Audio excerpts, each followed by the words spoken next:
Falmouth Conservation Commission, who has oversight of this area, agreed to allow the Agricultural Commission to do what they could to prevent this bog from completely reverting to overgrown wildness. And we pretty much just mowed a large area, cut down some of the saplings.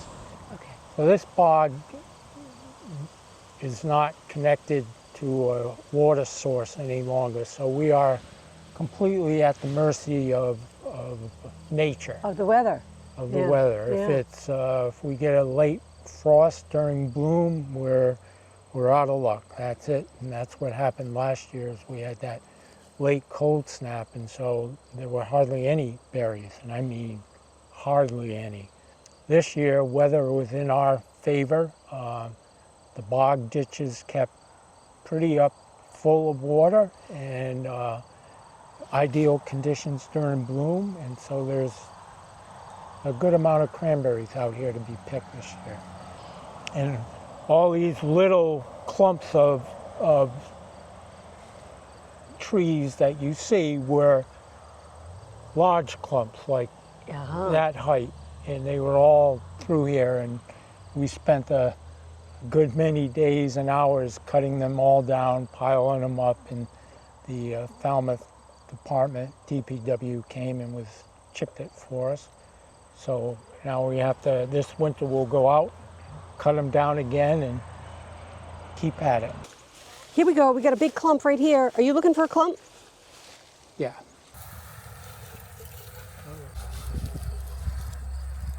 And they come off quite easily, eh? They do. They come right off, and then you can pick out the bad ones and just keep your good ones. Gotcha. And then what will you do with these cranberries? Are you going to make cranberry bread? Probably not. That's a little too in-depth for me.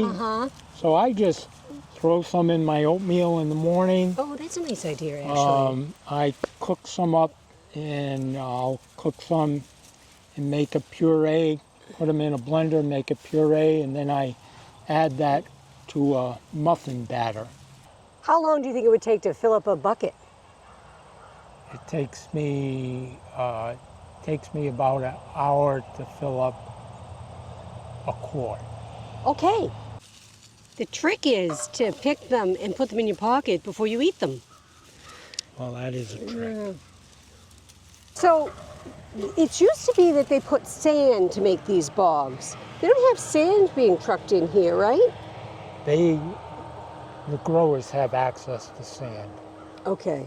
And so they, in the days of old, when we had more consistent cold weather in the winter time, so they would flood the bog, let it freeze, and then they'd be able to drive out with their sanding equipment and just put a layer of sand out. And what that does is the berries form on the growing tip of the vine. And so after time, that growing tip is, at the end of a 12-inch or 14-inch vine. Yeah. So the sand would just weigh down hold it down. Hold down the non-growing stuff.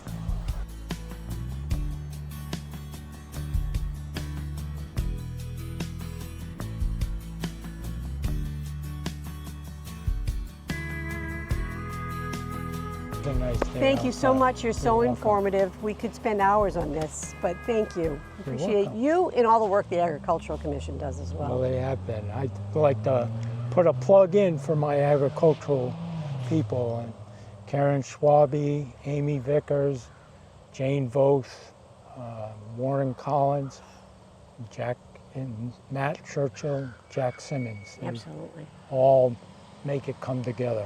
In a full group, or are you looking for any more members right now? We are not. We are a full group, but Great. we will be having some members that have reached their term limit and their 3-term. So they've served So they're their kind of 9 expiring. years. Expiring. Right. Yeah. So you're going to look for new members soon. Yes. Okay. Yes.